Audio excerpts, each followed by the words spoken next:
Ulcerative colitis is a chronic or ongoing disease that affects the colon and the rectum, together known as the large intestine. The innermost lining of the large intestine becomes inflamed and ulcers, which are tiny open sores, could form on the surface.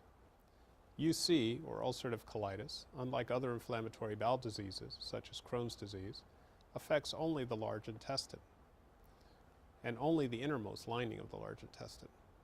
The inflammation is usually found on the rectum and can include all or some of the colon.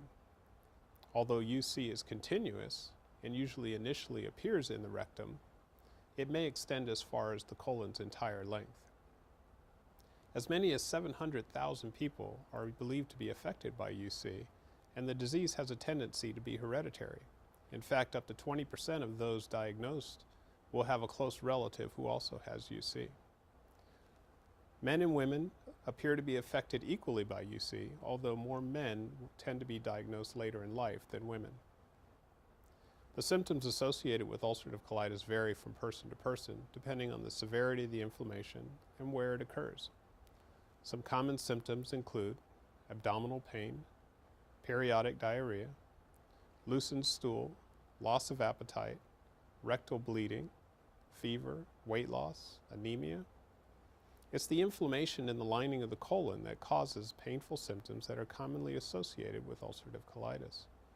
Inflammation causes the large intestine to empty frequently, leading to diarrhea that often, because of the ulcers, can be bloody.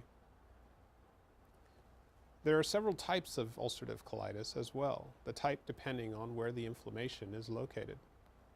Ulcerative proctitis usually involves rectal bleeding, rectal pain, and feeling of urgency.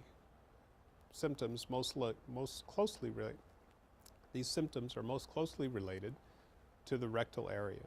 Proctosigmoiditis, as the name implies, has symptoms that are most closely related to the rectum and the sigmoid part of the colon.